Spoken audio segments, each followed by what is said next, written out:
고등학생인 아들이 친구를 만나러 갔다가 어쩌다 보니 집단 폭행 현장에 함께 있게 됐습니다. 괴롭히는 친구들을 중지하기 위해 그만하라고 했지만 흥분한 아이들은 폭행을 멈추지 않았고 결국 아들이 상황을 끝내보려 피해자에게 물을 뿌렸다고 합니다. 그렇게 집단 폭행은 끝이 났고 경찰에 가서도 폭행을 말리려고 일부러 물을 뿌렸다고 진술도 했습니다. 그 후 소년 보호 사건에 송치됐지만 심리 불개시 결정을 받았습니다. 그런데 이번에는 7,500만 원 민사소송이 들어왔어요. 7명이 연대해서 책임지라고 하는데 치료비는 50만 원 나왔지만 나머지는 정신적 위자료 명목이라고 하더라고요. 실제 집단 폭행에 가담한 게 아닌데도 위자료를 줘야 하나요? 라고 글을 남겨주셨습니다. 개인적으로 좀 물을 뿌리는 행위가 아니라 신고를 미리 했더라면 하는 아쉬움이 조금 있긴 합니다만 어쨌든 변호사님, 미성년자 간 집단 폭행 사건입니다. 먼저 집단 폭행을 했을 때 어떤 처벌을 받게 되는지 궁금한데요. 미성년자라고 또 처벌 안 받고 그런 건 아니죠? 그렇지는 않습니다. 미성년자이지만 여기는 지금 고등학생이라고 말씀해 주셨거든요. 네. 고등학생인 경우에는 14세 이상이기 때문에 당연히 처벌을 받게 됩니다. 다만 이제 지금 절차가 진행 중인데 말씀을 들어보니 지금 소년보호 사건으로 지금 진행이 됐다가 이제 심리 불개시로 지금 진행이 되고 있는 단계인 걸로 보이는데요. 예. 이건 좀 운이 좋았다고 볼 수 있어요. 실제로 최근에는 미성년자인 경우, 학생인 경우라 할지라도 그 폭행의 정도나 뭐 가담 형태 이런 거에 따라서 실제 일반인들, 성인들이 받는 형사 절차로 진행하는 경우도 많이 있습니다. 지금 이 사건 같은 경우는 집단이 여러 명이 한 사람을 폭행한 것이기 때문에 네. 특수폭행 혐의를 적용받게 됩니다. 특수폭행 같은 경우는 이제 폭처법, 폭력행위 등 처벌법이라는 폭처법에 적용을 받는 좀 중한 범죄인데요. 이 예. 경우에는 이제 심한 경우에는 징역 3년까지도 처벌받을 수 있도록 규정되어 있습니다. 미성년자 상관없이? 예, 어쨌든. 그렇습니다. 알겠습니다. 어쨌든 뭐 사연 보니까요. 직접적인 폭행은 가지 않았다라고 나와 있는데 그렇다면 물을 뿌린 행위도 폭행에 해당하는지 궁금하네요. 네, 대법원은 형법 제260조에 규정된 폭행죄는 사람의 신체에 대한 유형력의 행사로 보고 있고 그 유형력의 행사는 신체적 고통을 주는 물리력의 작용을 의미한다고 판시한 바 있습니다. 네. 따라서 물을 뿌린 행위도 경우에 따라 충분히 폭행죄가 될 수 있습니다. 실제로 한 이제 사례를 말씀드리면 2013년경에 어떤 이제 A 씨라는 분이 부동산에서 이제 그런 돈 관계 문제로 이제 부동산 중개인과 말다툼을 하다가 종이컵에 물을 담아 그 중개인의 얼굴에다가 물을 뿌렸다고 합니다. 그래서 이제 이 물을 뿌린 행위로 폭행 혐의로 기소가 되었고 법원은 A 씨에게 벌금 70만 원의 형을 선고한 사례가 있습니다.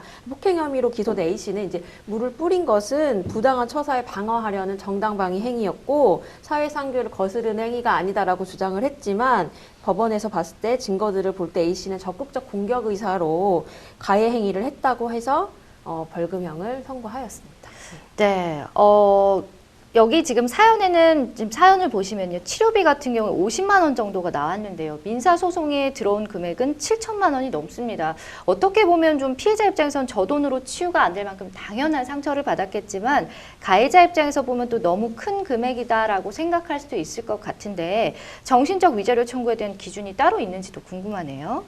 네, 손해에는 적극손해 그리고 소극손해 그리고 위자료가 있는데요. 이제 적극손해는 이제 치료비 그리고 소극손해는 일을 못해서 발생한 이제 손해인데 지금 피해자들이 아직 피해자가 이제 정기적인 소득이 없는 고등학생이라면은 이제 위자료 액수가 문제가 될 것이거든요. 네. 그리고 사례가 지금 정확치는 않지만 피해자의 부모라든지 형제 등도 그런 가족의 피해로 인해 정신적 피해를 함께 받을 수 있기 때문에 아마 공동 원고로 들어갔을 가능성도 있습니다. 일단 금액이 크다 보니까요. 네. 피해자나 그 가족의 입장에서는 다수의 학생들에게 폭행을 당한 것이 이제 상당한 트라우마가 될 수 있기 때문에 일단 위자료를 높게 구하고 있는 것으로 보이고요. 위자료 청구에 대한 특별한 법적 기준이 있는 것은 아니지만 법원은 이제 불법행위의 그런 불법성 그리고 고의 또는 과실의 정도, 피해의 정도, 그리고 피해자의 연령 등의 이런 상황 등을 종합적으로 고려해서 위자료를 정합니다. 다만 이제 우리나라 법원은 위자료에서 조금 보수적인 태도를 보이고 있거든요. 그래서 법원에서 감액되거나 조정될 여지가 일단 있어 보이고요. 일단 지금 상담자분의 자녀의 경우에는 일단 적극적 가해 의사로 물을 뿌린 것은 아니다. 어쨌든 좀 상황을 좀 뭐 이렇게 변화시켜 버리려고 한 행위다라는 걸 좀 소명하고 피해자에 대한 진지한 사과를 통해서 좀 원만 얼마나 조정이 되는 것도 한 방법이라고 보입니다. 그러게 말입니다. 참 여러 가지를 고려해서 위자료를 정한다고 하니 일단은 뭐 그걸 참고하시면 좋을 것 같은데요. 이미 민사소송이 들어온 상황이잖아요. 앞으로 이제 상담자는 어떤 식으로 좀 하면은 좋을까요? 이인환 변호사님. 민사소송의 경우에 답변을 하지 않고 그냥 가만히 계시면 이 사람이 청구하는 걸 다 인정하는 경우가 돼버립니다. 7,500만 원 전액을 다 주게 될 수밖에 없기 때문에 지금 같이 피고가 되신 아드님의 친구분 가족과 함께 공동으로 변호사를 선임하셔가지고 대응하는 것이 필요해 보입니다.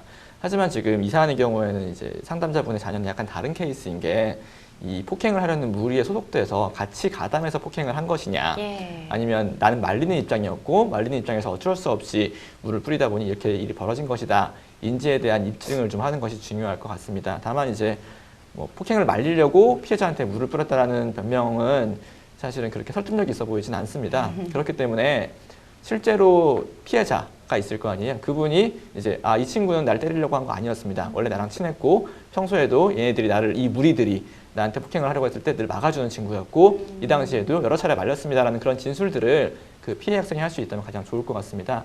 이런 식으로 해서 그 과실 비율이나 혹은 아예 나는 이쪽에 가담한 자가 아니다라는 것을 입증하시는 게 굉장히 중요한 사건이기 때문에 반드시 변호사를 선임하셔가지고 민사소송에서 대응하시는 게 중요할 것 같습니다. 예, 사실 뭐 어떠한 방법으로도 폭력이 정당화될 수는 없습니다. 하지만 지금 같은 경우엔 좀 다소 억울한 부분이 있다 하시면 변호사 선임해서 입증을 하시는 게 좋을 것 같다는 말씀 드리겠습니다.